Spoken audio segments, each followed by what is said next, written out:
Oke, jadi sebelum kita mulai, perkenalkan, saya Zulfikri, biasa di di Instagram itu di komik Semesta Sederhana. Nah, saya lagi dipercayakan oleh Kang Asep nih buat jadi bukan MC ya, hostnya. Ini kalau di apa gini namanya apa sih? MC apa gitu? Host atau apa? Saya nggak tahu ini. Soalnya Host. tadi saya ada acara di ini, ada yang MC. Kalau acara offline MC kali ya. Tapi kalau online host ya, gitu ya.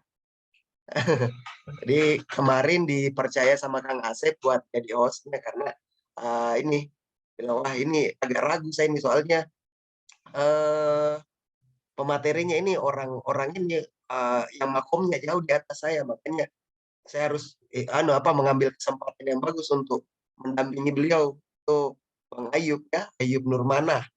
Atau biasa kita lihat komiknya Ultimate Blade ini sudah season keempat ya komiknya. Jadi sudah ini tersebar di seluruh Indonesia komiknya. Dan pertama di Indonesia itu ada komik Tokusatsu Islam. Jadi menggambarkan tentang bagaimana superhero Islami itu dibalut dalam karya komik. Oke, tanpa berlama-lama kita mulai aja ya. Jadi silakan Bang Ayub, waktu dan tempat dipersilakan. Perkenalannya seperti apa? Bismillah. Bismillahirrahmanirrahim. Assalamualaikum warahmatullahi wabarakatuh. Waalaikumsalam warahmatullahi wabarakatuh. Wassalatu wassalamu ala asrofil anbiya'i wal mursalin wa ala alihi wa sahbihi ajma'in amma ba'du. Sebelum saya mulai, saya share screen dulu ya, izin ya. Share screen. Masih belum bisa? Izin dulu, host, untuk share screen. Oke, udah. Admin. Nah, saya play dulu ya. Udah kelihatan teman-teman visualnya? Ini berapa SKS ini, Bang Ayub? Waduh, jangan gitu, Mas. Malu aku. Malu. Oke, bismillah. Pertama-tama kenalan dulu teman-teman. Mungkin ada yang belum kenal. Ya, nama saya Ayub Nurmana. Kalau nama panjang aslinya kan Ayub Hamdanu Budi Nurmana, tapi terlalu panjang kalau ditulis di buku, jadi cukup Ayub Nurmana biar teman-teman mudah ingat. Ya, saya sapa dulu teman-teman. Ada banyak sesama komikus juga ini ikut nih. Ada Ridwan juga. Malu kalau dilihat Ridwan nih. Oke, bismillahirrahmanirrahim. Nah, jadi kali ini saya ingin membahas tokusatsu, terlepas nanti ada pertanyaan dari teman-teman, tapi poin yang ingin saya share ke teman-teman, kenapa sih urgensinya apa? Kenapa harus ada tokusatsu Islami gitu? Kenapa tokusatsu gitu? Nah, pertama-tama kita ngomong dulu, tokusatsu itu sebenarnya apa? Ya kan? Kalau belum tahu, tak kenal maka tak sayang. Nanti frekuensinya beda kan? Nah, ini saya samakan dulu frekuensinya. Nah, tokusatsu istilah Jepang dari genre film yang menggunakan visual effect, ya, baik visual effect, practical effect atau CGI menggunakan komputer atau teknologi. Nah, Eiji Tsuburaya, beliau sudah wafat ya. Nah, ini adalah pelopor dari pencipta tokusatsu. Tokusatsu pertama itu justru bukan dari genre superhero, teman-teman, tapi dari genre kaiju, ya, genre kaiju. Nah, kaiju atau monster raksasa yang ikonik di dunia pasti kita kenal Godzilla. Nah, ini yang Tsuburaya namanya. Nah, ini senior pioner pencipta tokusatsu. Nah, seiring perkembangan zaman, teman-teman, ya, karena Jepang ini salah satu negara yang jeli sekali dalam riset pasar, ya. Jadi mereka itu kadang risetnya itu dari Marvel dan DC atau dari hal-hal yang hits di dunia barat. Terbukti ada sedikit sejarah Toy Company, ya, salah satu komikus dan kreatornya yang bernama Shotaro Ishinomori yang juga adalah kreator Kamen Rider. Dia pernah bekerja sama dengan Marvel. Nah, di salah satu serial Super Sentai.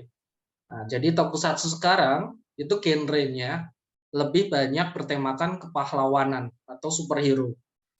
Sebenarnya kalau kita jeli, teman-teman, banyak sekali adaptasi-adaptasi plot-plot atau premis-premis yang serupa dengan cerita komik Marvel dan DC. Kalau teman-teman penggemar tokusatsu ya, pasti tahu. Nah, ini saya sampaikan. Jadi sebenarnya mereka itu juga melalui proses adaptasi, nggak pure dari imajinasi mereka, tapi mereka kemas dengan budaya Jepang, terus mereka kemas lagi dengan selera global. Jadi tokusatsu bisa diterima oleh semua masyarakat, ya, semua ras, ya, Eropa, Asia bisa tetap enjoy dengan visual-visual karakternya. Nah, genre tokusatsu yang bertema superhero bisa dibagi lagi. Pasti teman-teman udah tahu ya, yang serial Kamen Rider, serial Ultraman, Super Sentai, dan serial Metal Hero. Yang ini terpisah di bawah karena sekarang udah nggak diproduksi lagi yang genre Metal Hero. Jadi ada subgenre. Jadi tadi ada yang tema superhero dari tokusatsu, ada lagi dipecah menjadi subgenre. Nah, ada lagi banyak sebenarnya ya, ada Chouseisin, ada Garo, tapi kita bahas yang populer aja. Nah, di sini. Nah, jadi kurang lebih ini ya. Mungkin teman-teman ada yang suka tokusatsu juga atau kolektor mainannya yang harganya jutaan. Kalau saya sih sayang ya koleksi mainannya mahal. Nah, tapi ya karena saya pecinta tokusatsu dari kecil ya teman-teman ya. Seiring seperti halnya teman-teman ya memperdalam ilmu Islam, majelis taklim, belajar, ternyata tokusatsu sebagian menjadi media propaganda penyelenggara Dajjal. Nah, ngeri ya. Yang paling ketara, kalau kita mengikuti serial Kamen Rider, terutama yang serial Kamen Rider Decade, itu aroma New World Order-nya sangat pekat sekali, teman-teman. Jadi ideologi-ideologi Nazi, Perang Dunia Kedua, Zionisme, itu mereka sampaikan syiar mereka dengan cara yang sangat cantik. Sehingga banyak sekali mungkin ya, kemungkinan besar ya maksud saya, orang-orang yang punya ideologi liberalisme, kemudian ideologi seperti agnostik, bisa jadi pengaruhnya dari tokusatsu. Karena di sini salah satu yang paling saya ingat dari Kamen Rider Decade, mereka menyampaikan ideologi yang diulang-ulang kurang lebih seperti ini. Untuk menciptakan sesuatu, kita harus menghancurkan dulu suatu golongan, suatu kaum, atau suatu peradaban. Ya. Nah, sekarang kita tahu Zionisme sedang menghancurkan siapa, untuk mempersiapkan singgasana siapa. Nah, silakan sering-sering taklim, tema akhir zaman pasti teman-teman tahu ya. Karena di sini fokusnya ke tokusatsu, masalah dalil akhir zaman diserahkan pada ustadz yang paham tafsir-tafsirnya. Nah, kurang lebih bahaya banget kalau misalkan anak kecil sudah dicekoki, ya, bahasa Jawanya dicekoki, atau secara dogmatis ya, secara nggak langsung mereka disajikan hal-hal visual, subliminal message, pesan-pesan tersembunyi, baik secara dari bahasa maupun visual. Nah, otak ini merekam, teman-teman. Ya, otak ini merekam. Secara nggak sadar, mereka sudah mengamalkan ideologi itu. Yang parah lagi, yang nggak pernah ngaji, nggak pernah belajar agama, nah, mereka nganggap pemahaman yang salah itu adalah pemahaman yang benar. Karena dari paham Zionisme, 1000 kesalahan, kalau istiqomah dilakukan menjadi satu kebenaran. Nah, itu bahaya. Waduh, jadi kayak serius nih. Maaf ya kalau terlalu serius ya. Nah, sebagai komikus, ya saya nggak bisa tinggal diam dengan hal seperti ini. Belum tentu apa yang disampaikan dalam beberapa tokusatsu, khususnya era sekarang ya, belum tentu mengandung hal yang baik ya. Makanya karena saya ada seorang penggemar tokusatsu dan juga adalah seorang komikus dan saya seorang muslim, dan syiar yang bisa saya lakukan, saya berkewajiban untuk menciptakan komik genre tokusatsu yang bertemakan Islam. Nah, Nah, seperti ini. Nah, eksperimennya nggak gampang teman-teman ya. Dari 2008 sampai sekarang saya tetap istiqomah menyampaikan tokusatsu Islami melalui komik berjudul Ultimate Glaive. Nah, kenapa nggak lewat film? Ya, dananya sangat besar. Kalau komik bisa kita kerjakan sendiri. Ya, kalau kita ngambil film bisa aja, tapi dananya sangat besar. Nah, jadi ini nggak gampang ya teman-teman ya, membranding sebuah komik perlu banyak pengorbanan, pengorbanan waktu, pengorbanan biaya, pengorbanan tenaga. Nah, dan mungkin sedikit saya sampaikan ya, seperti komikusnya Hunter x Hunter, saya juga dari kecil adalah penderita sakit syaraf kejepit ya, kalau bahasa gampangnya ya. Jadi dari kecil saya udah sakit punggung. Jadi sebenarnya saya adalah orang yang sering kesakitan dan dituntut untuk berbaring waktu kesakitan. Tapi saya nggak pernah cerita. Nah, mungkin ini sebagai basic kenapa kok Mas Ayub dari tahun-tahun itu cuma puluhan komik yang dibuat, nggak kayak Mas Handri Satria yang berapa, waduh minder gitu, lihat karyanya minder. Karena saya punya keterbatasan fisik pun seperti itu, tapi saya nggak pernah menyerah. Setidaknya yang paling penting sebagai seorang muslim itu apa yang bisa kita lakukan, yang terbaik yang kita lakukan. Nah, makanya tokusatsu Islami dengan judul Ultimate Glaive ini lahir, teman-teman. Nah, jadi kurang lebih ini intronya ya. Jadi urgensinya adalah bagaimana kita mengemas Islam dalam tokusatsu. Oke, terakhir intro terakhir. Dan ayat yang paling utama menjadi pondasi cerita adalah Az-Zariyat ayat 51 untuk menangkal idealisme yang berpahaman Zionis tadi. Ayat Az-Zariyat ayat 51 menyampaikan bahwa tugas manusia dan jin itu diciptakan Allah untuk beribadah.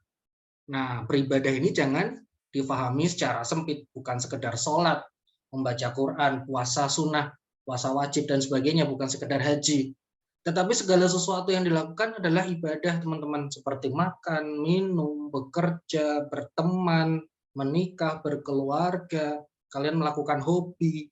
Semua dalam hidup itu adalah ibadah bagi seorang muslim. Misalkan makan, kita awali dengan bismillah, kita akhiri dengan alhamdulillah, udah jadi ibadah. Kita belajar dengan niat bismillah lillahi ta'ala, ya udah bisa jadi nilai jihad di hadapan Allah. Nah, semangat-semangat itu yang saya rasa penting untuk disampaikan terutama kepada anak-anak, kepada remaja, agar dia bisa menangkal paham-paham yang berbahaya, paham-paham yang terkesan populer, masuk akal, diterima oleh sistem negara, diterima oleh konstitusi, diterima oleh sistem akademik, tapi sangat berbahaya.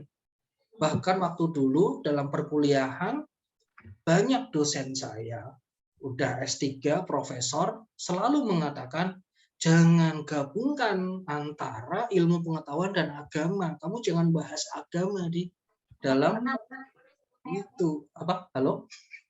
Ya, itu ya. Nah, jadi jangan dipisahkan agama dalam pendidikan, dalam negara, jangan dipisahkan.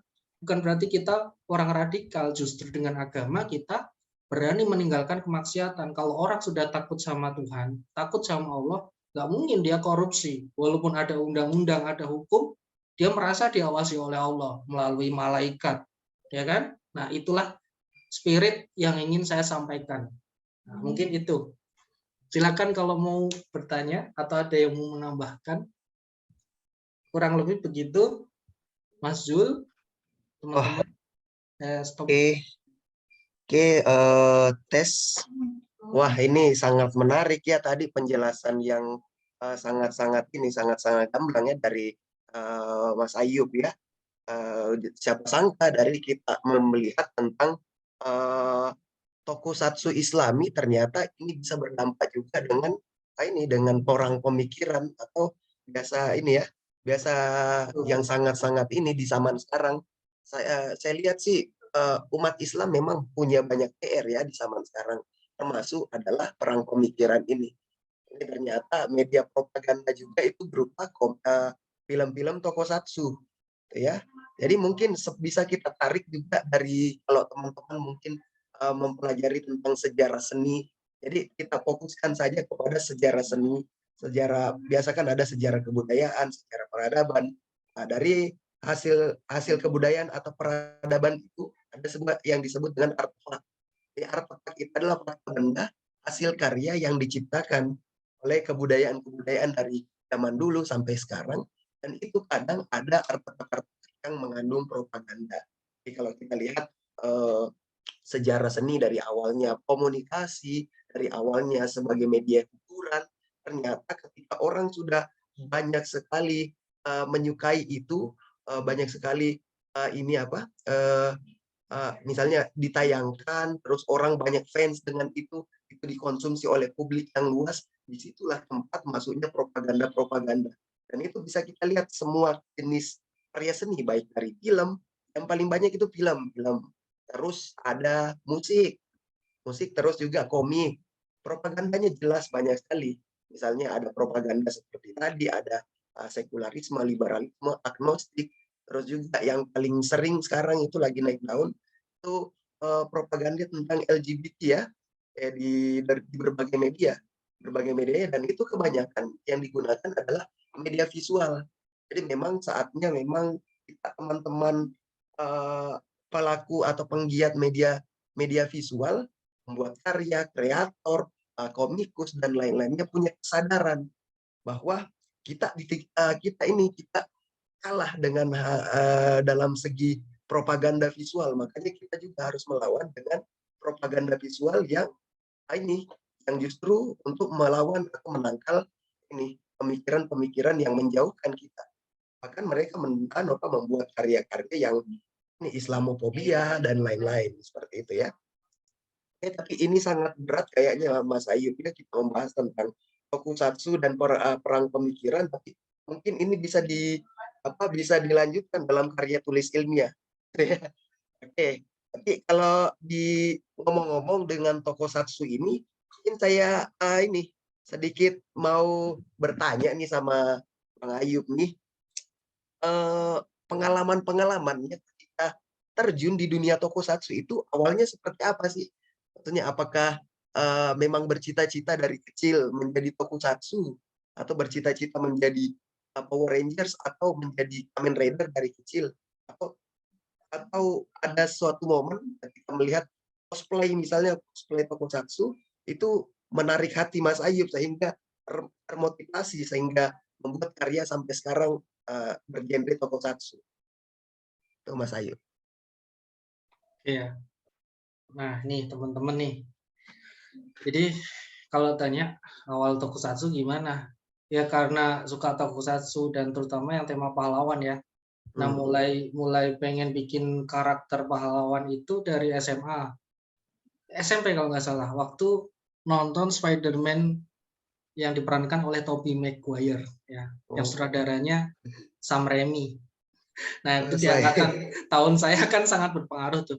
Nah, tapi dari kecil saya tuh memang sebenarnya cita-cita awal tuh pengen jadi dalang, teman-teman. Sebenarnya pengen jadi dalang. Jadi dalang wayang ya. Tetapi pemahaman wayang kulit. Tapi Okay. karena saya merasa pemahaman budayanya kurang gitu. Jadi kayak kurang gitu. Nah, makanya akhirnya suatu saat pernah baca komik. Waktu itu komik pertama yang saya baca Dragon Ball ya. Angkatan lama sih, 80-an, 90-an. Nah, Akira Toriyama. Akhirnya saya berpikir kenapa saya nggak menciptakan original karakter untuk menyampaikan sebuah pesan. Nah, sebenarnya idenya itu. Terus kemudian banyak sekali tokusatsu dan superhero yang dari barat maupun Jepang. Nah, akhirnya terpengaruh di situ, saya blending lah temanya. Nah, memilih segmentasi pasar itu juga taruhannya sangat berat. Waktu dulu atau mungkin sekarang, pasar yang pasti laku itu tema pendidikan, tema religi, tema horor, komedi, slice of life. Nah, pahlawan super itu belum populer waktu saya pertama bergelut di Ultimate Blade 2008. Nah, jadi waktu itu saya kenal dengan Papillon Studio dari Semarang, itu sangat berjasa juga teman-teman. Mereka mengizinkan saya ikut kolaborasi memasukkan Ultimate Blade dalam kompilasi komik Comet dan diikutkan dalam acara pameran Pekan Komik dan Animasi waktu itu.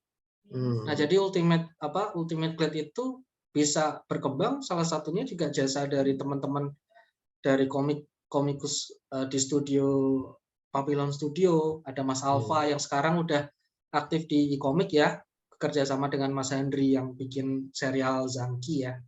Nah, jadi mereka juga termasuk berjasa akhirnya, tetapi di Papillon banyak tawaran job kan di situ kan. Lumayan waktu itu sebenarnya, dan setelah 2012 saya lulus S1, saya baru berpikir kalau Ultimate Blade lebih serius lagi bisa nggak ya. Nah, makanya saya memutuskan untuk nganggur tuh teman-teman. Ya tetangga-tetangga bilang, kamu nggak kerja kantor, kenapa? Saya fokus ngomik dulu. Karena saya punya keterbatasan fisik tadi. Kalau saya bekerja, saya nggak bisa ngomik gitu teman-teman. Ya, jadi memang keterbatasan fisik ini menjadi ujian dan kafarah bagi saya. Nah, jadi karena akhirnya ngomik 2012 sampai 2013 saya fokus ngomik. Nah, akhirnya terciptalah Ultimate Blade versi kedua 2012 tuh. Ya udah gitu sampai sekarang alhamdulillah ketemu Ihsan Media bisa kejual, mungkin terakhir catatan 3.000-an ya. Sebenarnya masih dikit, tapi kalau dibandingin sama One Piece, kalau dibandingin sama Mas Andri yang udah jam terbangnya tinggi, tapi alhamdulillah untuk segmentasi yang sangat spesifik ya pantas disyukuri lah. Setidaknya dari 3.000 pembaca itu bisa sedikit memberi bekal akhirat lah, amal jariah. Nah, impian saya pengen dapat amal jariah itu teman-teman. Karena dulu sebenarnya udah ditawarin lulus kuliah, saya tuh dicari sama pimpinan perusahaan. Mas Ayu kerja di tempat saya bayar 3 juta. Itu 2012 loh, 3 juta lumayan ya. Mungkin sekarang 6 juta tuh kalau di Semarang ya. Nah, tapi saya nggak bisa gitu. Mungkin terlalu naif ya. Anak muda yang naif gitu. Tapi ya kalau saya tidak memilih fokus ke komik, mungkin Ultimate Blade nggak bisa dikenal ribuan orang. Nah, saya pikir hikmahnya seperti itu. Tapi sekarang harus balance ya, harus tetap balance ya, bagaimana menafkahi keluarga, tapi jihadnya juga ada, nah harus balance. Kurang lebih seperti itu, Mas Zul. Ya, wah ini sangat menginspirasi. Berarti memang ini Ultimate Blade ini adalah sebuah investasi yang dilakukan jauh-jauh hari sebelumnya ya, dan terciptalah karya yang seperti ini. Dan ada sedikit kutipan yang saya ambil dari salah satu tokoh komikus Indonesia, itu Sweta Kartika, mengatakan bahwa karya yang bagus itu tidak tercipta dalam semalam. Jadi ini buktinya seperti ini. Buktinya adalah Ultimate Blade yang diciptakan dari bertahun-tahun yang lalu. Dan ini semoga bisa memotivasi teman-teman termasuk saya, karena saya dari dulu itu dari zaman SMP mau menerbitkan komik nggak bisa sampai sekarang, belum kesampaian sampai sekarang. Tadi waktu Mas Ayub itu referensinya gambar-gambarnya ketika SMP itu gambar-gambarnya Spiderman ya. Saya dulu waktu SMP gambarnya itu ini. Kalau nggak salah tahu ini nggak, anak pang yang kelihatan dari samping. Itu gambar-gambar saya waktu SMP. Jadi waduh, itu sangat jauh berbeda ya ininya referensinya ya. Tapi ini mungkin karena dari latar belakangnya yang berbeda ya. Tapi menarik sih bagaimana Mas Ayub memaparkan tentang Ultimate Blade ini, semangatnya seperti apa, konsistensinya, istiqomahnya seperti apa, sehingga tercipta seperti ini. Oke, terus sedikit pertanyaan lagi nih Mas Ayub nih tentang pengalaman berkesan selama membuat komik Ultimate Blade ini, atau selama terjun dalam dunia komik tokusatsu. Bagaimana, apa pengalaman berkesan sehingga Mas Ayub bisa istiqomah dalam mengerjakannya selama beberapa tahun tadi, itu dari 2008 ya. 2008 sampai 2022. Kebayang nggak tuh? 2008 sampai 2022 itu sudah sampai 14 tahun ya? 14 tahun. 14 tahun, Masya Allah. Oke, pengalamannya gimana Mas Ayub? Berkesan. Bismillah ya. Yang pengalaman berkesan itu sebenarnya setiap bentar, saya share screen dulu ya sambil ngomong ya. Oke. Nah, nih apa Ya, referensinya udah ini weh. apa Referensinya udah namanya? lengkap ya. Ya slide tadi aja slide. Hmm. Apa namanya? Sebenarnya setiap orang itu kan punya pengalaman spiritual ya. Oh Pengalaman iya. spiritual, istilahnya pengalaman spiritual. Oke. Nah, karena semangat kepahlawanan tadi Mas, teman-teman Hmm. semuanya. Saya pengen jadi superhero, pengen jadi pahlawan, Hmm. tapi kalau di dunia nyata seperti ini kan nggak perlu gitu loh kekuatan super kafaroh kesaktian itu kan zaman dulu, zaman penjajah, wali-wali dulu memang musuhnya para penyihir, Iya, orang iya. ahli ilmu bela diri ya. Memang karomahnya bentuknya kekuatan super, bisa terbang, bisa menghilang. Memang sunatullahnya seperti itu, Allah alam. Tapi kalau sekarang ini kan era perang ideologi seperti yang disampaikan Profesor Zul tadi ya. Amin, amin. Amin ya. Kan S3 sebentar lagi ya. Nah, jadi kita perang proksi teman-teman, perang idealisme, perang ideologi, perang ide. Nah, makanya saya menggunakan kalau dalam ilmu desain seperti yang disampaikan Profesor Zul, original karakter itu salah satu media karya desain yang ampuh dalam menyampaikan pesan. Nah, jadi semangat ilmu desain itu saya terapkan. Kalau saya jadi superhero dengan kekuatan super X-Men nggak berguna. Zaman sekarang buat apa? Malah ntar diperalat sama militer negara. Waduh, sok-sok ini. Nah, tetapi kalau kita punya karakter, nah kita punya media sendiri nih, ya kan? Seperti Mas Handri dengan pahlawan-pahlawan Islamnya, Mas Dendi dengan karakter-karakternya, Ridwan, Syahroni, ya, dengan Sekali jaga. karakter Heyonya, Mas Zul dengan siapa tuh pahlawan apa Mas yang pakai helm tuh karakternya ikonik sekali. Kali Jaga juga itu sebenarnya sebelum saya ngomik saya tuh inspirasinya dia juga teman-teman.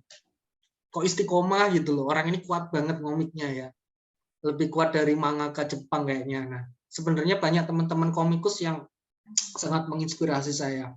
Nah, oleh karena itu saya lebih semangat istiqomah ngomik. Orang lain bisa, saya juga bisa. Itu mungkin yang paling berkesan karena istiqaroh ya. Saya istiqaroh, saya pengen jadi apa gitu. Saya berdoa ke Allah ya dengan segala kekurangan saya. Ya Allah, hamba pengen pilihkan jalan yang terbaik, pekerjaan terbaik, jihad yang terbaik untuk dunia dan akhiratnya, terbaik untuk kehidupan sekarang atau nanti, yang terbaik darimu untuk hamba dan keluarga hamba. Nah, kurang lebih berdoanya gitu. Sebenarnya saya nggak terlalu pintar bahasa Arab, teman-teman. Tapi bisa sebisanya aja berdoa kayak gitu. Yang penting kita menghadirkan Allah, benar-benar merasa Allah itu memberikan petunjuk, nggak harus dari mimpi ya. Seiring istiqaroh, kalau mengerjakan ultimate blade saya nggak pernah capek teman-teman. Tapi kalau ngantor ya 4 jam itu udah capek rasanya. Padahal saya punya sakit punggung ya. Asik-asik aja. Bahkan alhamdulillah kemarin ada animasi yang terbaru ya. Kalau teman-teman follow Instagram dan oh ya wajib follow Instagram Ultimate Blade ya teman-teman ya dan subscribe channel YouTube Ayub Nurmana. Nah ini wajib. Nah mungkin nggak ada capeknya kalau ngerjain Ultimate Blade, tapi mungkin sekarang memang ada waktunya ya, ada masa-masanya saya harus mengumpulkan lagi ya pundi-pundi. Karena bikin komik itu kan selama 6 bulan kita bikin nggak ada pemasukan dari komik itu, baru nunggu royalti baru ada pemasukan. Nah selama produksi itu kita bekalnya harus cukup. Nah makanya ini ada masanya kita kumpulkan dulu ya kan, finansialnya aman dulu, dapurnya aman dulu, kebutuhan istri anak terpenuhi, kalau sudah stabil baru nanti bikin komik lagi. Tetap insya Allah nanti. Nah ini lagi mungkin Mas Zul tahu ya, lagi ngurus pekerti, serdos macam-macam kan repot tuh. Nah, nanti butuh bimbingan Profesor Zul ya, kolaborasi asesor saya nih. Oke ya, gitu Amin, nah amin. mungkin itu ya. Mungkin itu teman-teman yang paling berkesan. Jadi ini apa perjalanan spiritual lah ya. Jawaban dari Istiqoroh itu paling berkesan. Gitu teman-teman. Oke. Oke ya, jadi tadi dari jadi kebayang kayak kita membahas tokusatsu arahnya ke perang pemikiran, setelah itu juga masuk ke perjalanan spiritual. Saya tidak nyangka sebenarnya tokusatsu akan sampai ke sini, tapi menarik juga membuat wawasan kita semakin ini ya berkembang ya. Tapi kalau kita kaitkan tentang pengalaman spiritual, tentang berdakwah, berjihad dan lain-lain. Berjihad bukan berarti berperang ya, tapi berjihad artinya mau apa? Kayak kita mengabdikan diri kita untuk dakwah di jalan Allah ya. Kalau kita lihat dari visual tokusatsu itu menarik juga. Kenapa? Karena kita biasanya melihat sejauh ini tokusatsu yang terkenal itu ya identik dengan momen atau time ketika dia berubah menjadi sesuatu yang baru, sesuatu yang berbeda dari dirinya yang lama. Apalagi ketika dia mendapatkan sesuatu kekuatan di mana saat-saat dia sangat membutuhkan kekuatan itu. Kita biasa melihat film-film tokusatsu, dia lagi keadaan terdesak, dia lagi keadaan terjepit oleh musuh-musuhnya. Tapi ketika itu tiba-tiba ada sebuah emblem misalnya atau sebuah apa yang membuat dia mendapatkan kekuatan secara tiba-tiba. Jadi kalau saya lihat dari visual tokusatsu yang berubah dengan momen itu dengan berbagai macam gaya tersebut, itu bisa ditarik bahwa ternyata ketika kita berada pada momen terburuk dalam hidup kita, percaya pada sesuatu, kita percaya kepada Allah, Allah bisa memberikan kekuatan yang bisa membalikkan keadaan terburuk tadi menjadi keadaan yang paling prima untuk kita. Jadi, ada seperti momen untuk perubahan instan seperti itu. Kadang kita di dalam hidup itu ada momen terburuk, tapi Allah bisa dengan mudah membuat momen terburuk tersebut menjadi momen terbaik dalam hidup kita. Itu saya lihat dari tokusatsu ya. Tokusatsu biasa beberapa film dia lagi dikeroyok, dia apa, tapi ketika dia hampir pada saat tertentu dia menemukan kekuatan, dan itu kekuatan itu yang merubah segala keadaan yang ada di sekitarnya. Jadi seperti itu.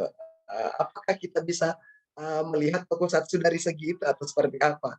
Itu mungkin teman-teman bagaimana menafsirkan sendiri momen daripada tokusatsu tersebut, ya. Oke, jadi menarik sekali kita lihat bahwa tokusatsu itu punya identitas. Kalau sekarang itu intellectual property ya, yang sangat penting. Intellectual property yang sangat penting, apalagi kalau ini dibalut dengan nilai-nilai Islam. Itu pasti insya Allah akan menjadi nilai tersendiri, warna tersendiri dalam seni visual kita sekarang. Oke. Ini ada gambarnya ya, ada gambar daripada toko-toko Ultimate Blade ya. Jadi saya tahu di sini toko utamanya ini ya, Zetro ya, namanya Zetro ya. Nah, mungkin Mas Ayu bisa kita fokus ke Ultimate Blade dulu, bisa jelaskan nih toko-toko Ultimate Blade ini apa saja, siapa saja nih. Kayak Zetro kemarin kan dia ada momen-momen tertentu dia ingin menyelamatkan temannya dan dia langsung mendapatkan kekuatan tersebut dan membalikkan keadaan. Dari itu silakan Mas Ayu jelaskan toko-toko yang tadi, siapa dia, kekuatannya apa, pengalaman spiritual dari toko-toko tersebut sehingga mendapatkan kekuatan Ultimate Blade itu. Garis besarnya ya. Oke. Teman-teman ntar ya. Jadi itu kayak saya lihat tadi kayak susunannya kayak Avatar ya. Avatar dari zaman dulu, Avatar Roku, Avatar Kyoshi, sampai Avatar Eng ya. Nah, sebenarnya teman-teman, kalau misalkan konsep karakter ini sebenarnya kalau pemahaman saya di 2008 kan sebenarnya berbeda seperti sekarang. Kalau misalkan saya mengerjakan Ultimate Blade zaman sekarang, dengan pengetahuan saya yang sekarang, mungkin saya langsung bikin tema Islami kayak Mas Henry.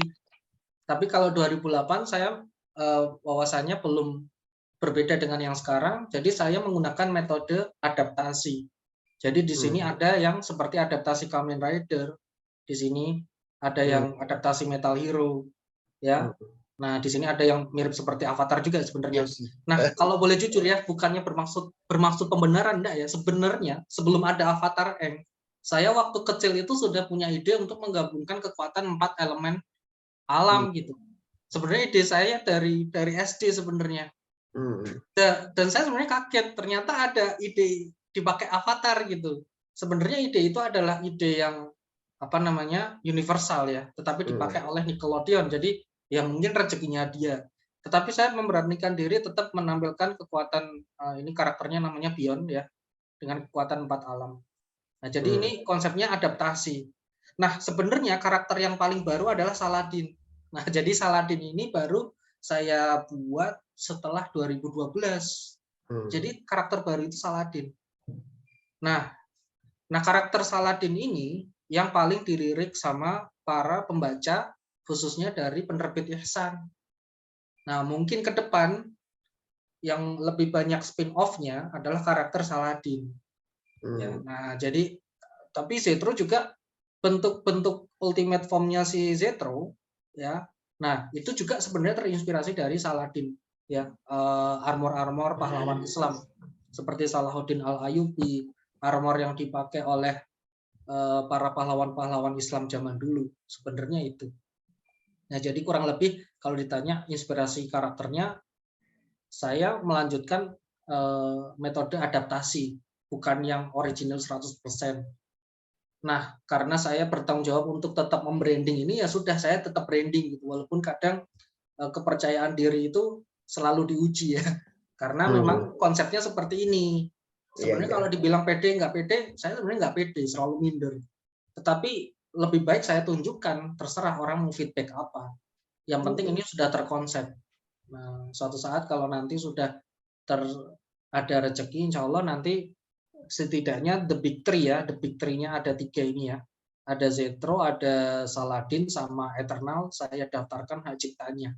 Insya Allah doakan nanti bisa ada Iya. rezeki buat didaftarkan hak cipta dan sama merek Ultimate Blade-nya. Insya Iya. Allah gitu.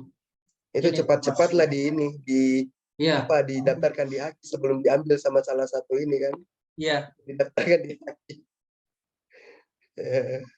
Oke, itu Mas. itu sudah kita lihat ya berbagai karakter dalam Ultimate Blade. Jadi teman-teman di sini kalau ada yang sudah baca Ultimate Blade itu pasti udah tahu ya karakter-karakternya. Tapi yang belum membaca silakan ini komiknya dicari di Gramedia ya, Mas Ayub ya. Kalau Ada di Ultimate Gramedia. Bukan. Kalau Ultimate Glade hanya lewat reseller sama Oh, marketplace reseller. ya, langsung aja di Oh, Shopee sama di Tokopedia. Ya oke, di oke. Gramedia beda lagi judulnya, ada kompilasi komik sama Indonesian Dream, beda beda penerbit. Oke, oke. Jadi yang jelas ini cari kata kuncinya Ultimate Blade ya. Ya, Dan teman-teman bisa ikutin ceritanya dari ini pengalaman spiritual tiap tokoh-tokoh sehingga mendapatkan kekuatan Ultimate Blade. Dan kekuatan tersebut dipakai untuk menjawab pengalaman spiritual tadi, menjadi kekuatan untuk menjalankan jihadnya dalam persoalan membela agama ya. Oke, jadi mungkin tanya jawabnya dengan Mas Ayub ini kalau secara personal ini udah cukup. Mungkin kita bisa buka ini tanya jawab dengan teman-teman audiens ya. Mungkin di sini sudah saya lihat ada beberapa pertanyaan ya, dan teman-teman ini semangat ya untuk memberikan pertanyaan. Kita lihat dulu pertanyaan yang pertama tadi ya. Ada pertanyaan yang pertama, silakan. Oke, dari Kang Asep yang mau bertanya silakan siapkan pertanyaan. Oke, ditulis di komentar sekarang. Oh, kok ini. Oke, ini siapa ini? RH ya. RH ini tulisannya RH. Terus di sini ada pertanyaannya tentang ngomik memang cocoknya dibarengi dengan mengajar freelance atau kalau sambil ngantor capek banget kok. Took times a lot. Oh, sangat ini ya, bukan pertanyaannya tapi memberikan ini apa? Membenarkan. Oke. Ini di sini ada pertanyaan. Ini apa nih banyak ini? ada beberapa ini, saya bacakan aja ya, ada beberapa tanggapan ya. Heeh. Ada dari FR di sini mengatakan bahwa hal yang enak saya dengar kritik dari keluarga orang tua adalah kendalaku berkarya begini, jalan jalan aku berkarya berbeda, bukan jalur agama tapi jalur umum. Kendala persoalan yang nggak enak adalah persoalan simbol. Oke, jadi ini ya, kendalanya itu adalah persoalan-persoalan simbol atau menggunakan jalur-jalur agama, tapi disuruh untuk ini untuk jalur umum aja, secara ini ya, secara netral aja atau moderat aja ya. Oke, persoalan simbol demi ketauhidan dan akidah, yakni simbol pagan, nasi, bintang sihir, pentagram, hexagram, segitiga mata satu, Illuminati selalu identik dengan Dajjal. Persoalan pakaian wanita karena soal aurat, seks, zina, massal, pakaian renang, bikini, ini panjang juga ya. Fashion show, dari perbedaan kultur, persoalan perbedaan hari raya, Natal, Tahun Baru, ini banyak sekali ya. Ini adalah simbol ya. Aku butuh solusi untuk dia bisa membantu untuk melawan kendala ini. Maaf kepanjangan gitu. Jadi ada pertanyaan Mas Ayub nih tentang Temanya apa itu? Bantu menyimpulkan inti bantu pertanyaannya. bantu untuk ini Apa apa itu? untuk Inti pertanyaannya apa itu? Berarti. inti pertanyaannya adalah kalau kalau tidak salah sih adalah bagaimana dengan simbol-simbol tersebut yang langsung bisa menjelaskan bahwa kita ini tidak setuju dengan simbol tersebut. Tetapi bagaimana cara memvisualisasikannya? Misalnya kita tidak setuju dengan simbol Illuminati. Bagaimana cara kita memvisualisasi yang seperti itu supaya kita ini berada dalam jalan yang kita tidak setuju dengan itu. Misalnya kalau karya kemarin, karyanya ini yang di komik itu yang ada bus lindungi keluarga daripada paham LGBT dari Buzz Lightyear misalnya gitu kan. Itu secara visual kan langsung kelihatan tentang ininya, tentang menolak paham LGBT. Mungkin pertanyaannya seperti ini. Bagaimana dengan simbol tersebut itu bisa kita bikin visual, tapi itu bisa diterima.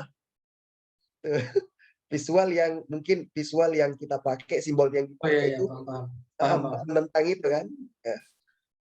Ya, kalau pertanyaan itu ditujukan kepada apa namanya komikus ya teman-teman ya tentu aja kita lebih banyak lagi aja berkarya dalam menyampaikan simbol-simbol ikonik Islami ya seperti kalau dalam karakter ini saya menunjukkan simbol-simbol atribut Islam ya secara dari kostum ultimate blade-nya seperti ini kan helmnya kan sebenarnya ini kan sorban sebenarnya ini representasi dari surban ya surban adalah salah satu simbol atribut seorang muslim walaupun sebenarnya Islam itu tidak mematok atribut apa seperti kubah masjid sebenarnya kubah masjid itu bisa diambil dari budaya Persia budaya masyarakat Hindu Buddha zaman dulu bahkan di Indonesia nggak pakai kubah bawang nggak pakai kubah separuh bumi ya tapi kita pakai atap tumpang. Nah kalau kita bicara simbol ya kalau simbol-simbol dari Zionisme yang masuk ya nggak bisa kita lawan secara langsung kadang nggak sadar masuk ya makanya Islam mengajarkan baca ta'awud dulu kan a'udzubillahi minasyaitonirrajim itu powerful kalau kita pahami dan dalam tiap sholat kita kan sudah membaca ihdinas siratal mustaqim kita minta petunjuk jalan yang lurus makanya setiap ibadah setiap doa kita wajib yakin dan menghadirkan Allah agar kita terhindar dari pengaruh-pengaruh sihir-sihir visual tersebut. Nah kalau pertanyaannya itu mungkin yang saya pahami yang saya tangkap tadi kita kalau saya sebagai komikus ya kita lawan aja dengan simbol-simbol ikon Islam ya salah satunya dengan atribut seperti ini ya. Nah sebenarnya Islam tuh enak banget makanya saya membuktikan bahwa Islam itu bukan hanya sebatas tema santri, tema percintaan Islami, tema pahlawan Islam, tetapi semua genre itu bisa kalau kita ingin kemas dengan bentuk Islam. Dan saya membuktikan tokusatsu aja bisa dikemas dengan Islam. Nah sebenarnya kan wali-wali Songo dulu kan berdakwah dengan wayang juga ada perdebatan ulama juga di situ. Tetapi salah satu wali yang dikirim dari Utsmani, jadi wali-wali itu bukan semuanya orang Jawa enggak, tapi kiriman dari Ottoman Utsmani. Bahkan orang Timur Tengah itu belajar bikin wayang, perlunya apa? Kalau orang zaman sekarang kan capek. Ya, orang Timur Tengah belajar bikin wayang kan capek. Nah, tapi karena ada urgensi dakwah dan syiar di situ. Nah, sekarang saya melihat fakta tokusatsu udah banyak mengandung New World Order, makanya saya menyampaikan simbol-simbol Islam. Seperti itu ya, mungkin ya, semoga terpuaskan ya jawabannya ya. Oke, berbicara tentang simbol Islam pun ya menarik. Ya, saya ingat ini, Masjid Agung Damaskus ya. Jadi itu dari pusat peradaban ini apa? Dinasti apa yang ini yang pertama itu? Ah, dinasti Umayyah ya. Itu Masjid Agung Damaskus itu ini dibuat dari sisa-sisa arsitektur bangsa Romawi ketika mereka menyembah dewa-dewa seperti dewa Neptunus dan lain-lain, dan itu salah satu arsiteknya itu menggunakan kubah yang seperti digunakan oleh masjid saat ini. Kita sebenarnya sudah ada di sekitaran kita berbagai macam artefak-artefak, dan bagaimana kita kemas artefak tersebut ini dengan menambahkan nilai-nilai atau merubah nilai tersebut sehingga nilai-nilainya bisa menjadi nilai Islam. Jadi seperti itu, saya melihat cara-cara atau metode-metode dakwah itu seperti itu. Misalnya Sunan Kalijaga dengan wayang-wayang yang menceritakan tentang Hindu atau cerita-cerita tentang masa-masa lampau yang ada hubungannya dengan kerajaan-kerajaan Hindu, Mahabharata dan lainnya, itu dikemas menjadi karya yang nilainya Islami. Jadi itu bagaimana ada transisi nilai tersebut dari nilainya itu tidak Islami menjadi nilai Islam. Seperti itu, dan itu yang disebut dengan pola Islamisasi. Jadi Islamisasi itu tidak hanya melalui pikiran tapi juga melalui artefak. Artefak itu salah satunya seperti ini. Karya-karya seni, hasil-hasil kebudayaan seperti itu. Oke, saya bacakan lagi ini pertanyaan dari saya minta maaf ya, soalnya di sini namanya inisial ya. Ada MF, ada FR. Jadi di sini saya baca dari MF ya. Ini gimana lihat ininya, nama aslinya ya? Bantu baca Mas. Saya bantu baca ya. Ini saya di komputer ini. Ini berapa lama Kak Ayub membuat tokoh? Oh ya, berapa lama Kang Ayub membuat tokoh yang ada di komik Ultimate Glade, dan gimana cara Kak Ayub ngebuat tokohnya? Dari M Farid A. Oke, M Farid. Oke, nah jadi sebenarnya sedikit udah saya sampaikan tadi, metode dalam membuat tokoh, karena ini Ultimate Glade yang sekarang ini adalah karakternya sudah diproduksi dari tahun 2008 ya. Kalau yang metode zaman dulu saya menggunakan metode adaptasi. Jadi saya menggunakan karakter-karakter yang populer, kemudian saya ubah dalam bentuk yang original. Saya share screen dulu ya. Saya siapkan dulu.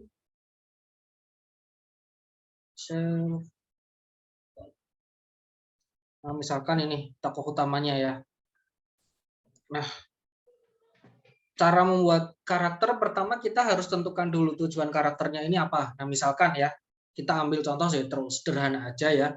Nah, sebenarnya segmentasi Ultimate Glade ini adalah para penggemar tokusatsu yang belum sepenuhnya familiar dengan Islam, tapi dia adalah Muslim, Muslim tapi nggak familiar dengan Islam secara keseluruhan ya. Makanya saya menggunakan kostum yang beratribut umum, kostumnya umum ya, misalkan menggunakan jaket, di sini ada armor ya. Nah, adaptasinya karena tokusatsu yang merupakan karakter yang populer di Indonesia adalah Kamen Rider. Nah, saya menggunakan adaptasi belt di sini. Ya, senjatanya untuk perubahannya menggunakan belt sabuk ya. Nah, jadi saya mengadaptasi tapi saya ubah ke dalam karakter yang baru, yang original.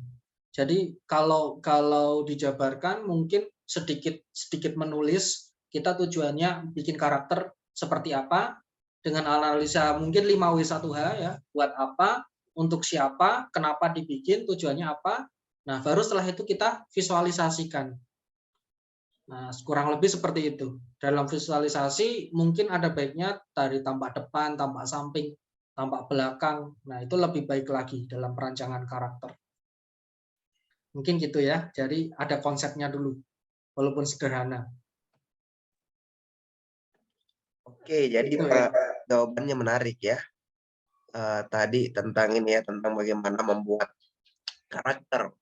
Terus dan karakter itu yang memberikan identitas tersendiri dari karya ciptaan Mas Ayub ya.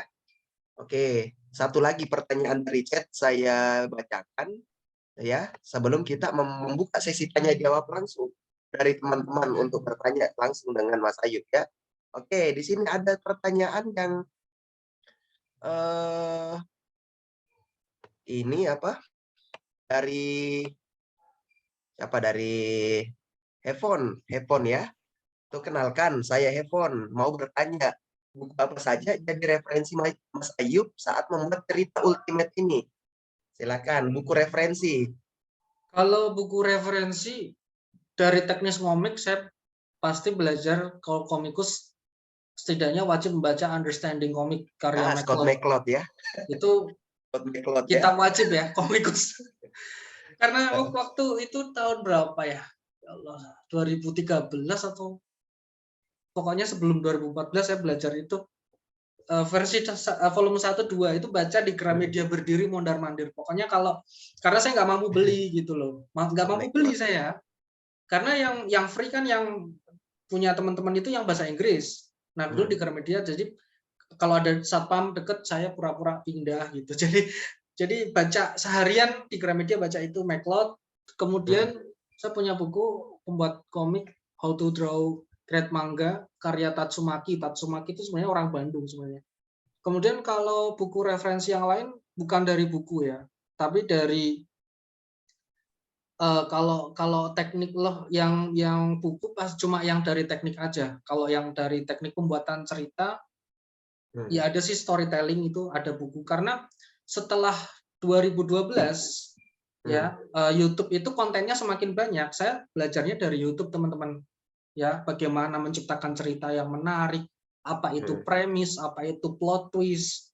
Nah, sebelum peralihan antara belajar dari YouTube dan buku, saya lebih banyak diskusi. Jadi waktu muda saya, sebelum saya berumah tangga, muda, saya keliling Indonesia teman-teman. Setidaknya saya pernah ke Jakarta, ketemu teman-teman Akademi Samali, Ridwan tuh saksinya tuh. Saya sendirian kayak orang hilang tuh. Aksam, Terus ini Bang Rahadian ya. Bang Rahadian tuh. Nah terus kemudian setidaknya saya pengen tahu gitu. Terus Papilon yang pasti ya, kalau di Semarang ada Papilon, terus di mana lagi ya? Ya pokoknya belajar. Makassar enggak? Makassar enggak semuanya sih, dananya kurang. Nah, kemudian saya belajar dari pengalaman-pengalaman empiris. Jadi nggak cuma bukunya udah cukup lah ya, buku teknis, pengalaman empiris teman-teman komikus tuh gimana sih?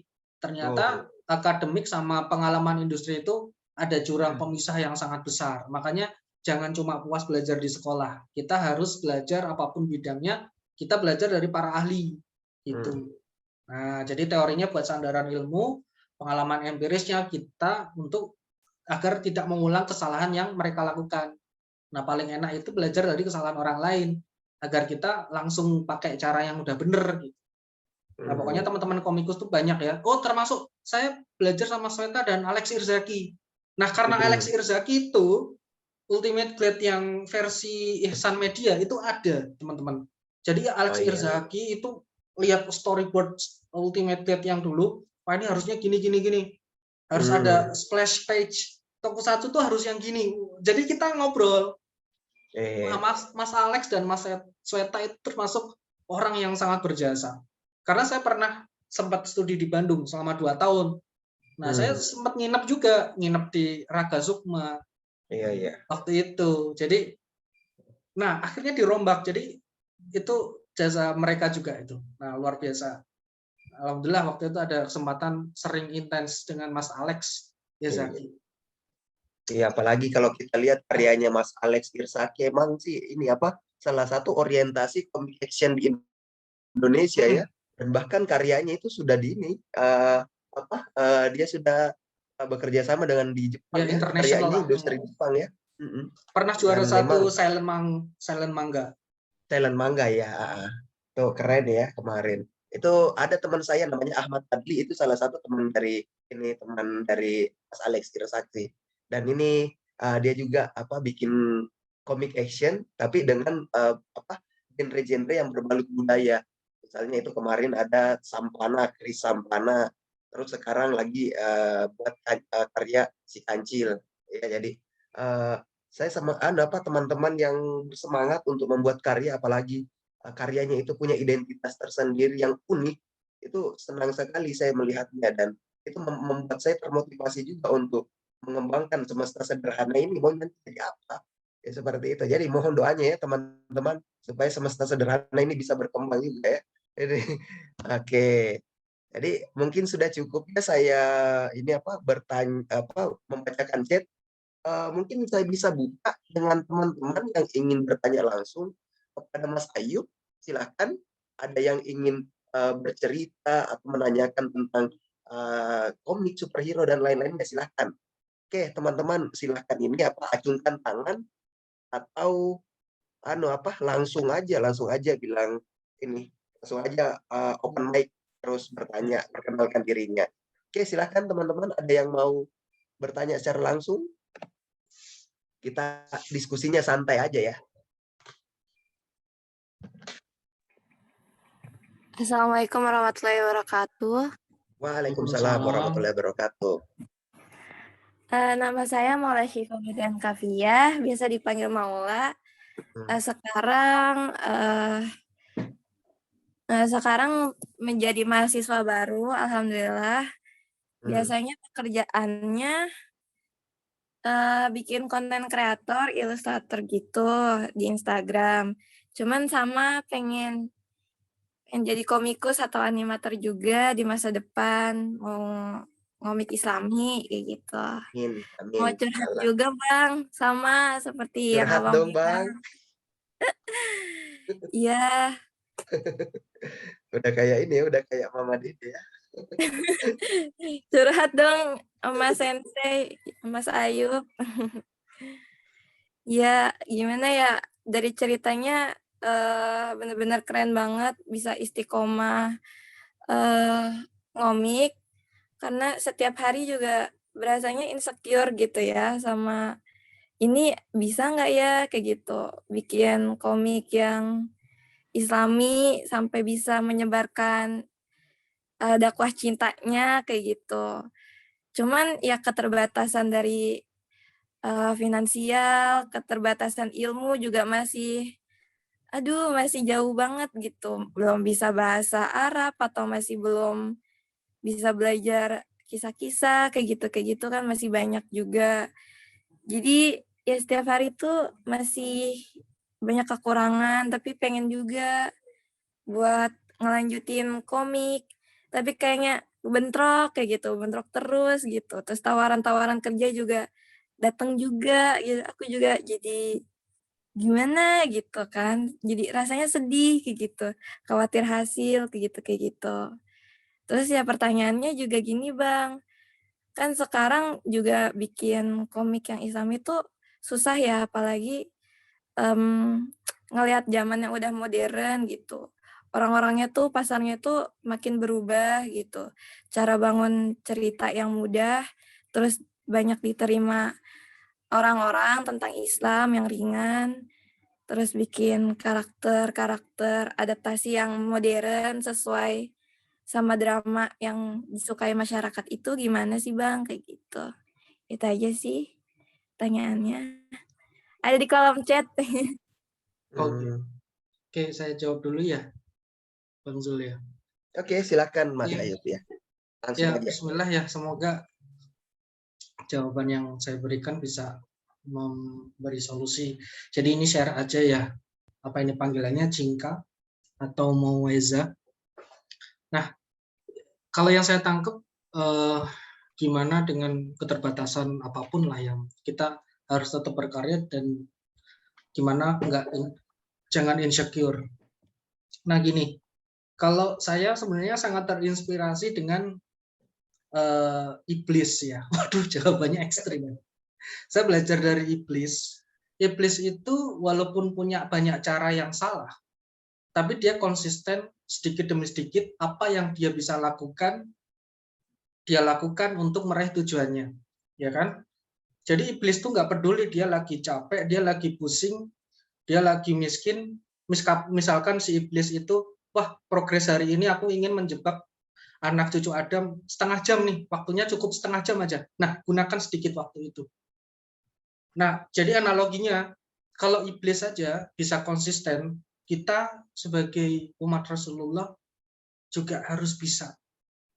Karena banyak sekali orang-orang di sana dengan segala keterbatasannya, bahkan teman-teman juga udah tahu, saya syaraf kejepit udah dari kecil, ya, saya sudah MRI, berbagai terapi dari bertahun-tahun, habis sekian juta hanya untuk mengurus punggung saya ini.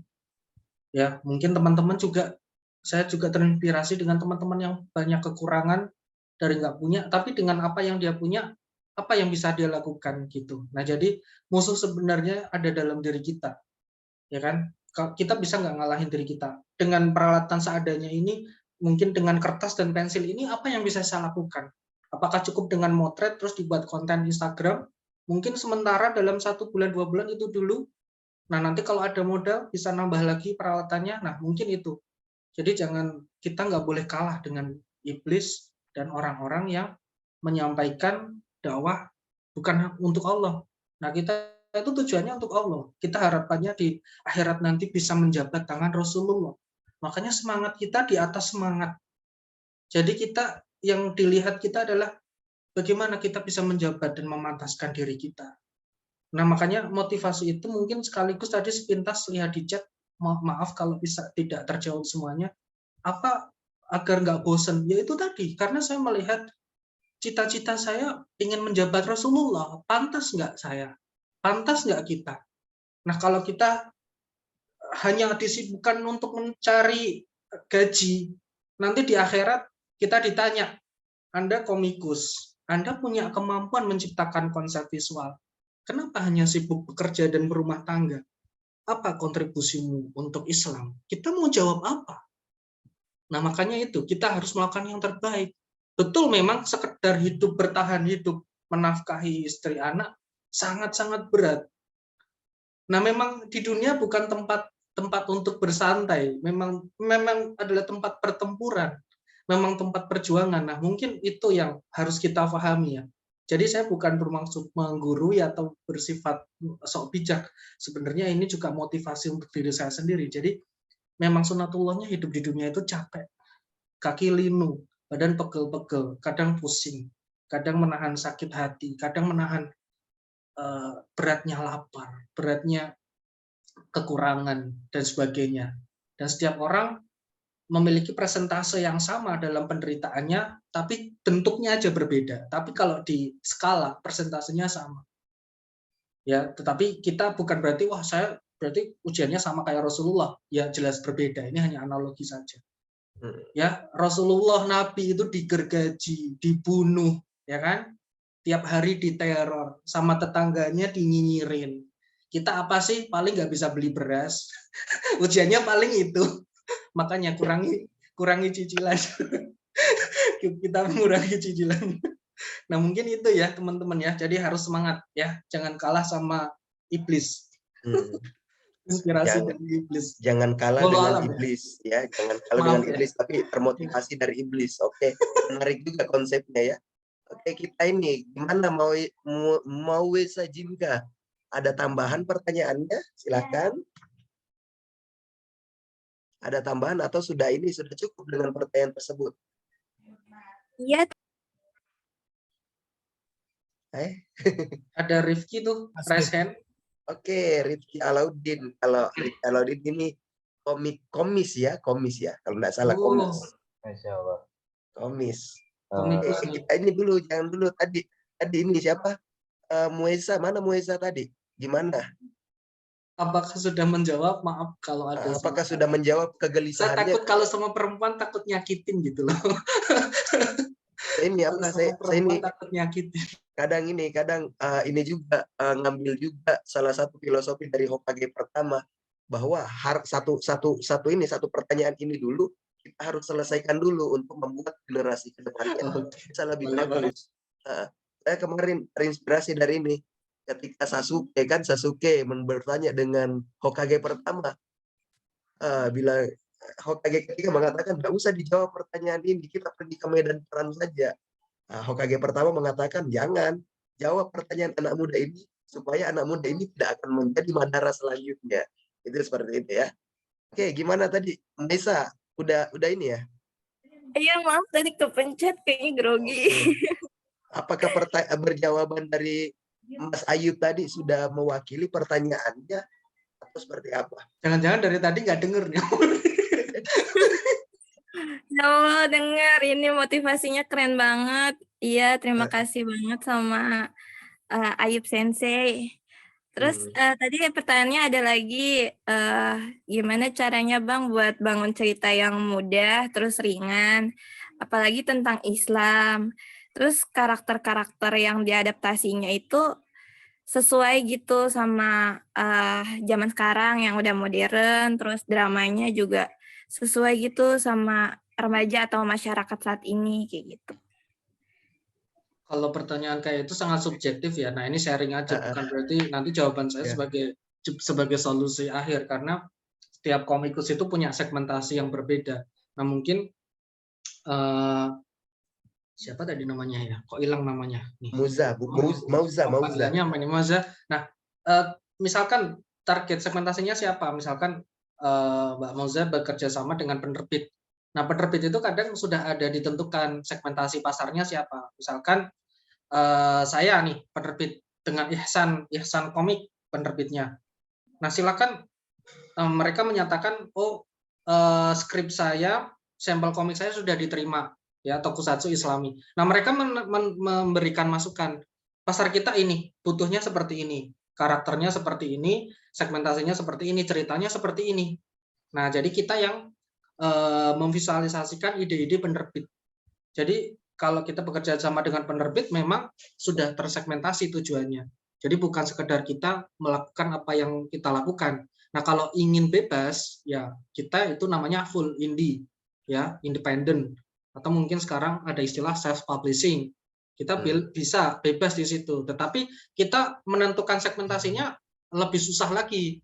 Hanya orang-orang jenius seperti Om Sku ya, yang dia sudah bisa merumuskan segmentasinya. Nah, kalau seperti saya, jujur saya juga masih banyak kekurangan. Ya, saya masih mengandalkan segmentasi penerbit, bukan dari segmentasi saya sendiri, karena saya juga banyak kekurangan, teman-teman. Gitu ya. Nah, mungkin keywordnya adalah tentukan dulu segmentasinya, ya, baru kita menciptakan visualnya, gitu. Semoga menjawab ya. Oke, terima kasih Bang Ayub ya, sudah menjawab. Dan Mausa udah ya. Jawabannya sangat sangat memberikan motivasi ya. Dan kita berikan kesempatan untuk teman-teman yang lain untuk bertanya. Tadi ada Rifki Alaudin, silakan.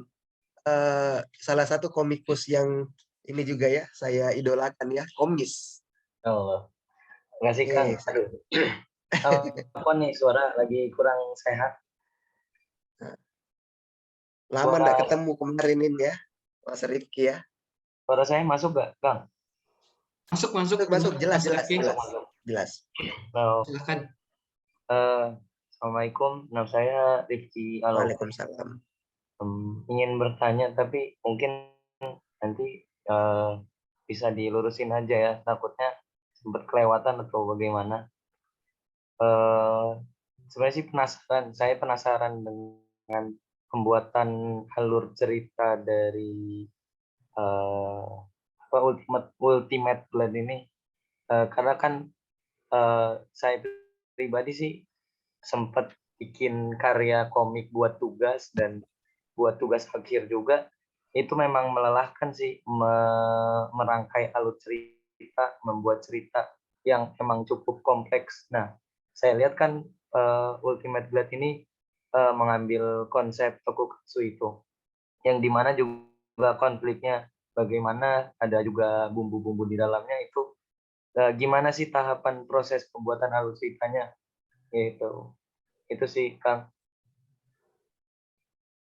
Oke, saya kasih tunjuk skrip dulu ya. Saya carikan skrip dulu.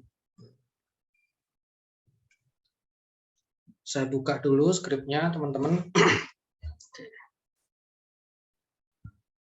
Nah, sambil nunggu ya. Jadi, apa yang pertama kali kita bangun, kalau saya pribadi, ya, untuk menciptakan cerita yang menarik, untuk saya ya, ini jawaban tiap komikus berbeda. Nah, ini saya share aja. Yang pasti pertama adalah ide cerita atau premis. Ya, premis seperti halnya Doraemon, premisnya bagaimana seorang Doraemon bisa memperbaiki masa depan Nobita. Nah, sekedar dari satu kalimat aja. Kita harus tahu dulu premisnya. Seperti halnya Naruto. Premisnya kan sebenarnya sederhana. Bagaimana Naruto berupaya menjadi shinobi untuk diakui keberadaannya sama masyarakat Konoha. Sebenarnya itu aja.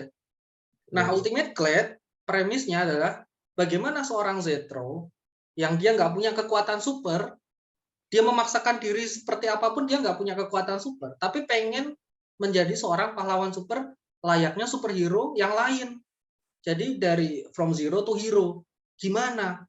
Sampai suatu saat Allah memberikan anugerahnya, ya, memberikan rahmat melalui ada teknologi. Ternyata Zetro bisa menggunakan teknologi itu sehingga dia akhirnya punya kekuatan. Ya, jadi saya menginspirasi teman-teman apa? Nggak usah dibuka ya skripnya ya, susah nih teman-teman. Nah, jadi Berat ini berat. kurang lebih premis dulu.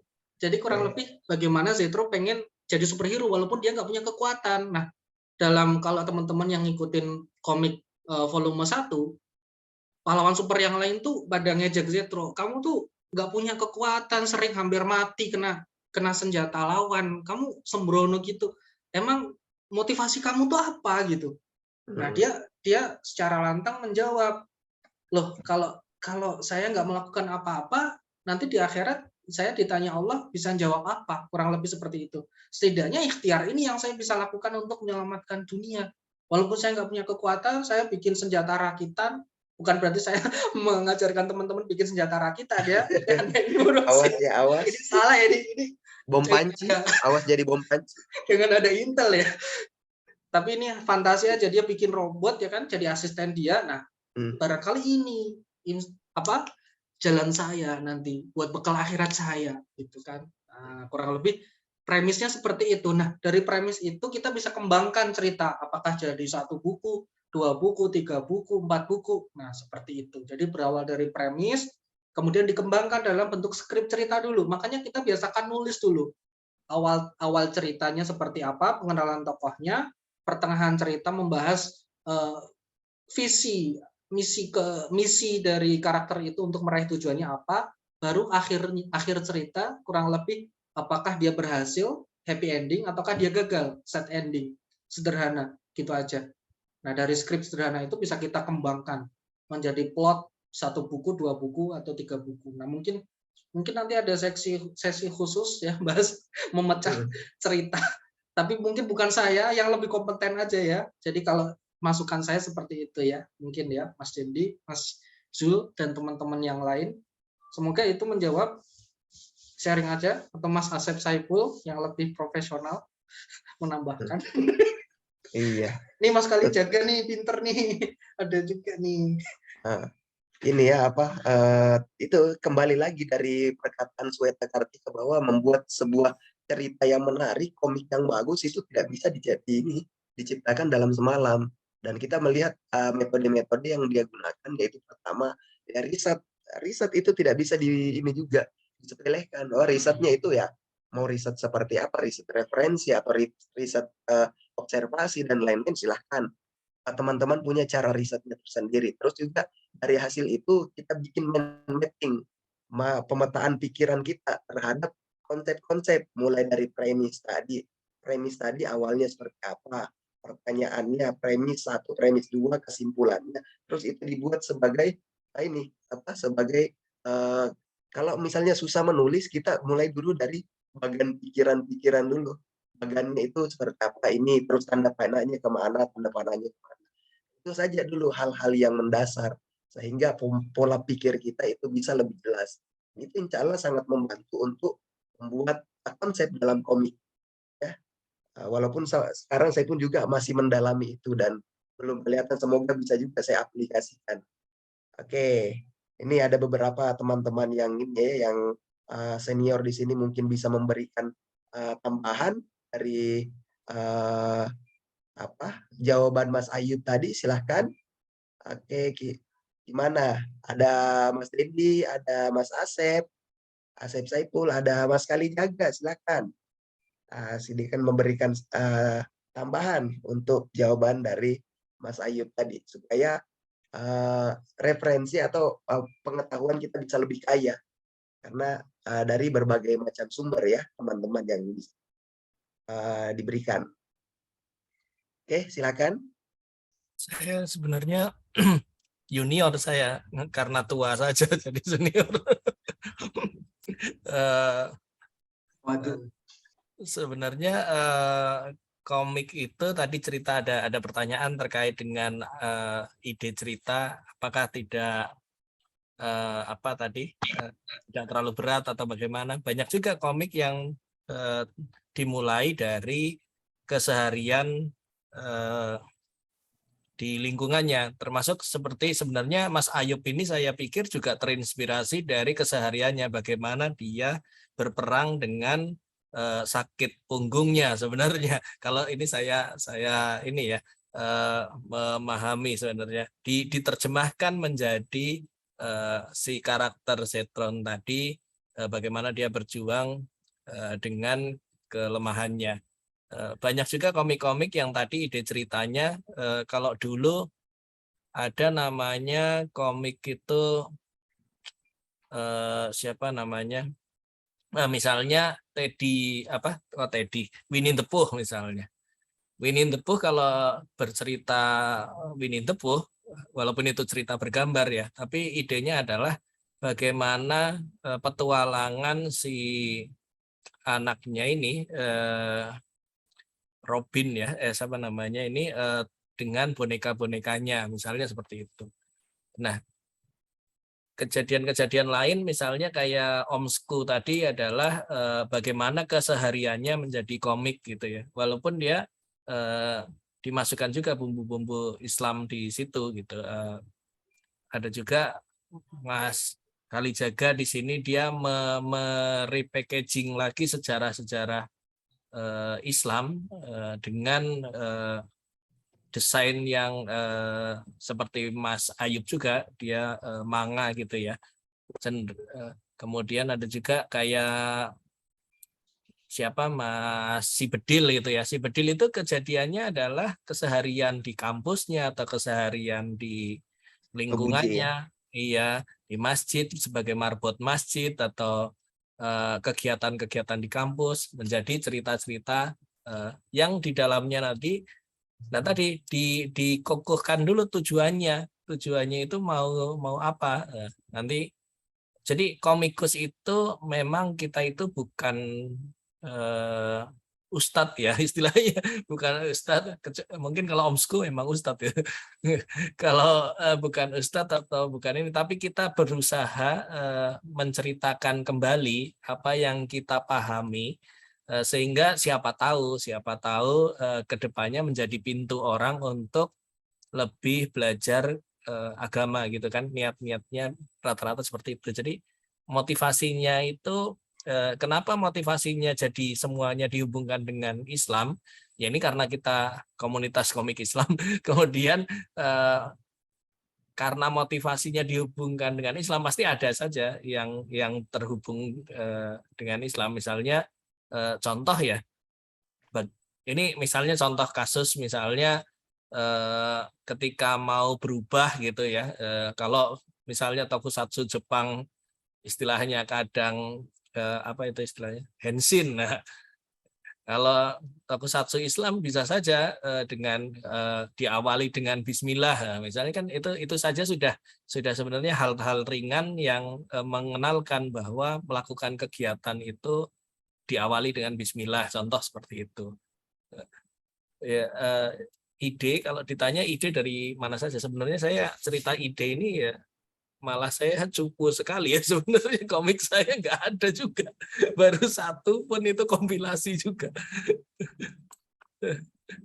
Beda banget ini sama Mas Ayub Sensei ini sama Mas Zulkifli ini, dia komiknya luar biasa di Instagram sebenarnya. Iya bagus. Mas Dendi udah ada komik, saya belum ada. Bismillah aja lah kita termotivasi tadi dari kata-katanya Mas Ayub Sensei tentang kita ini punya kemampuan, nanti dipertanggungjawabkan di akhirat seperti apa. Ya udah kita termotivasi malam ini bikinlah tuh komik. Oke, gimana Ya, teman-teman yang lain? Satu Oke, lagi silakan. dulu, ada pesan dari siapa dulu? Omsku tuh ceritakan dulu. Ya benar Mas Ayub itu bahwa menulis itu penting. Jadi kalau idenya lagi di mana-mana, bawalah catatan gitu untuk menulis, atau di note HP atau di mana. Idenya ditulis gitu ya.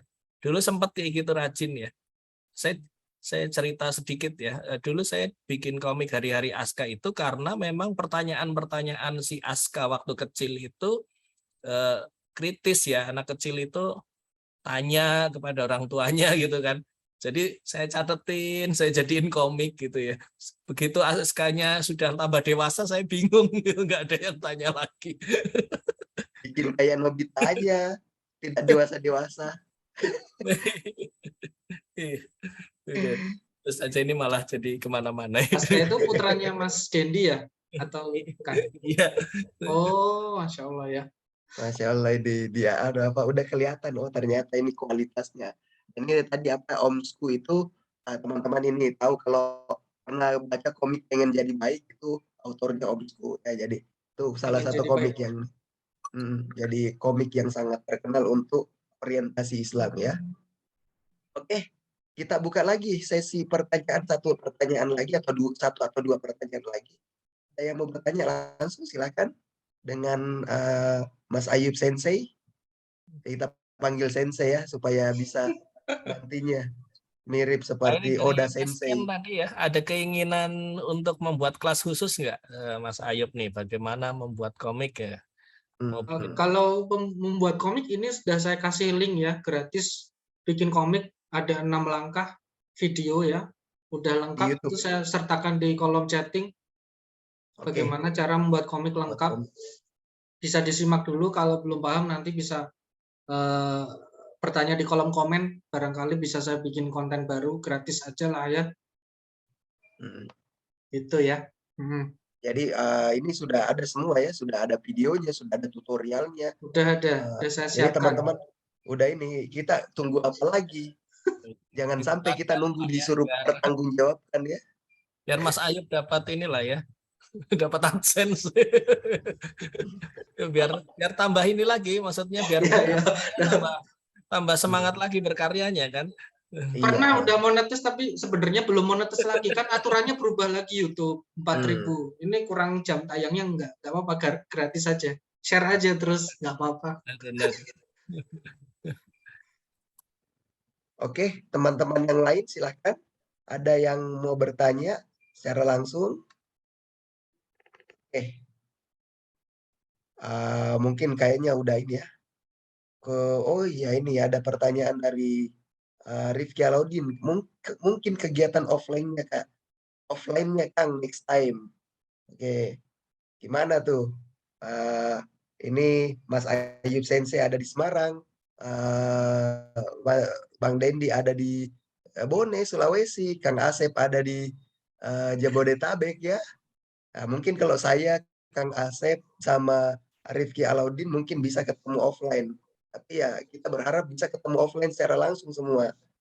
Gitu. Kalau offline kita berbeda pulau gini, biayanya jutaan nanti. Kecuali kasih saya hotel gitu. Berharap aja insya Allah nanti ke depan ini. Saya kemarin ini ikut nonton ceramahnya Ustaz kayak Haji Idrus Romli, bilang zaman dulu itu ini yang kita lihat itu cuma ini suara aja yang bisa dikirim. Jangan sampai nanti di masa depan sudah kirim sudah kirim gambar, sudah kirim suara, sekarang tinggal kirim orang aja yang belum lewat HP. Jadi semoga ke depannya lewat HP bisa kirim orang. Semoga ini ya, Hologram ya, kita bisa ini secara meeting langsung hologram. kan. Nah, itu salah satu imajinasi yang seperti ini yang bisa memperkaya hasanah keilmuan kita. Nah, mungkin kajiannya ya teori-teori partikel misalnya. Kita memecah diri kita menjadi partikel dulu, terus dikirim melalui gelombang, setelah itu sampai partikel itu memadat lagi menjadi manusia. Kan Ini itu, fisika nih, itu fisika jadi kuantum. fisika kuantum kan. Iya Jadi kan, bener kan? Jadi dari pemikiran-pemikiran itu muncullah apakah itu hanya sebatas wacana dulu. Seperti halnya pesawat dulu kan sebatas wacana. Itu desain-desain Leonardo da Vinci kan sebatas wacana. Sekarang itu terilhami menjadi sebuah penemuan-penemuan yang ternyata bisa diwujudkan dalam masa sekarang. Jadi bisa jadi apa yang kita wacanakan hari ini baik melalui lisan maupun melalui komik Ultimate Blade itu suatu saat bisa terwujud dengan perkembangan teknologi pastinya ya. Oke, dan Menarik dengan ya. izin Allah, dengan izin Allah pastinya ya. Tapi betul itu, Prof. Jadi teknologi itu memang inspirasinya dari imajinasi kan. Dulu nggak ada pesawat, nggak ada elektronik, terlepas dari semua teknologi cikal bakalnya dari militer kan sebenarnya dari imajinasi juga. Mas Dendi, silahkan mau menghentikan. Hentikan pembahasan kami. Yang menarik ini adalah menjadi komikus ini tadi ini cerita fisika kuantum ini. Menjadi komikus itu tidak hanya belajar tentang teknik komik memang, tapi belajar banyak ilmu lain gitu ya. Yang bisa diceritakan di komik gitu. Contoh misalnya nih, siapa tahu misalnya ada komik cara berdagang sesuai syariah gitu kan. Oh dia pengen belajar dagang gitu kan. Bisa saja gitu kayak tadi bahkan tokusatsu jadi komik kan berarti kan belajar dulu tokusatsu itu apa dulu kan. Terus atau tadi ternyata dengan teori-teori tadi untuk bahas tadi tentang saya mau bikin komik tentang pelajaran sekolah misalnya. Siapa tahu kan berarti belajar dulu kan pelajaran sekolahnya bagaimana gitu kan. Ternyata komik ini di malam ini baru sadar saya itu bahwa belajar komik itu tidak hanya terkait teknik saja gitu kan, tetapi banyak sekali pengetahuan lain yang bisa jadi menarik ketika dikomikkan. Mungkin itu saja. Misalnya tadi itu video call tapi kirim orang. Iya, jadi tiap molekul kita, atom kita harus terpisah dulu, tapi nanti bisa satu lagi gitu. Teorinya ada tuh, fisika ada teorinya itu, tapi belum ada yang jadi sukarelawan. Mungkin beneran serius. Iya, karena nanti misalnya kalau sudah terpisah tapi tersambung lagi nanti kepalanya di kaki, kakinya di kepala, kan repot kan gitu. Itu masih belum sampai sekarang itu ya. Tapi kita lihat masa depan nanti seperti apa. Semoga ada titik terang. Setidaknya kita sudah mulai membebaskan pikiran kita, tapi niatnya untuk dakwah gitu ya. Oke. Gimana? Ada pertanyaan lagi teman-teman atau kita cukupkan aja nih? Ini sudah 1,5 jam, sudah mau 1,5 jam ya. Katanya sampai jam 12. Kalau saya berdua sama Bang Ayu mungkin bisa sampai jam 12. Kasihan yang lain nih. Saya Kita ikut bahas. aja lah, terserah mau sampai kapan lah. Mumpung ada waktu nih. Besok udah sibuk syuting. Oke, jadi ini ada apa pesan dari Kang Asep nih, closet. Waduh. Udah nih.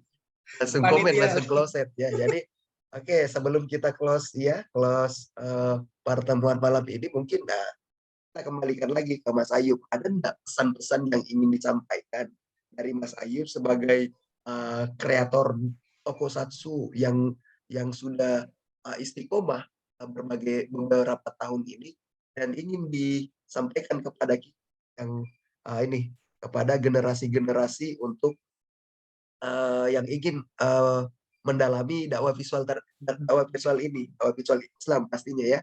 Ada pesan-pesan yang ingin disampaikan untuk terus semangat, terus istiqomah dan lainnya. Silakan. Pesan penutup. Kalau pesan pastinya intinya tadi aja, teman-teman wajib istiqomah. Apapun kendalanya, kita harus membagi waktu antara syiar dengan komik, bekerja, sosial, berkeluarga, emang harus dijadwal. Kalau saya pribadi itu ya teman-teman ya, dalam catatan di smartphone itu ya satu hari saya sudah tuliskan mau ngapain aja. Jadi dalam seminggu saya mau ngapain aja, 1 tahun ini targetnya punya apa, mau beli apa, itu sudah saya targetkan. Jadi justru mungkin saya terbiasa dengan kondisi fisik yang terbatas ini, saya nggak mungkin menyia-nyiakan waktu di usia. Makanya harus yang bermanfaat, mungkin itu ya. Kuncinya harus membagi waktu dan berani berkorban, karena setiap perjuangan itu ada yang dikorbankan. Kalau saya pengorbanannya mungkin nggak bisa banyak nongkrong sama teman-teman, ya misalkan seminggu cuma sekali. Nolep ya, nolep. Nah, mungkin ada yang dikorbankan, mungkin waktu, biaya, dan sebagainya gitu ya.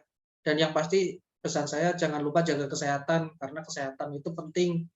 Jangan sampai kita hanya lembur, cari uang, dakwah, tapi nggak peduli dengan kesehatan.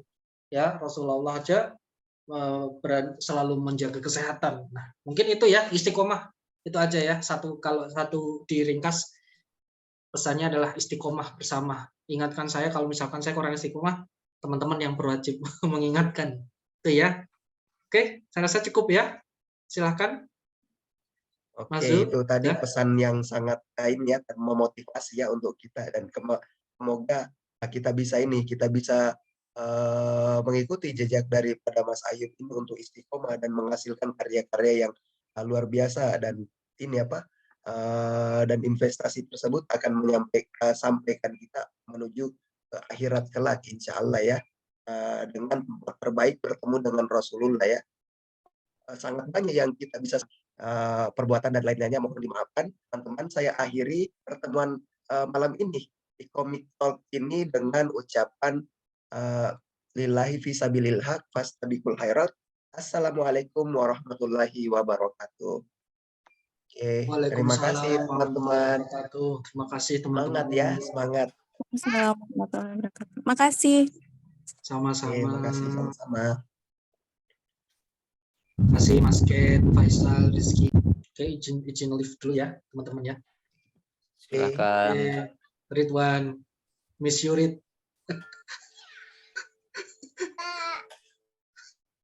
Oke ya, saya izin untuk ini ya, live ya. Oke, assalamualaikum warahmatullahi wabarakatuh.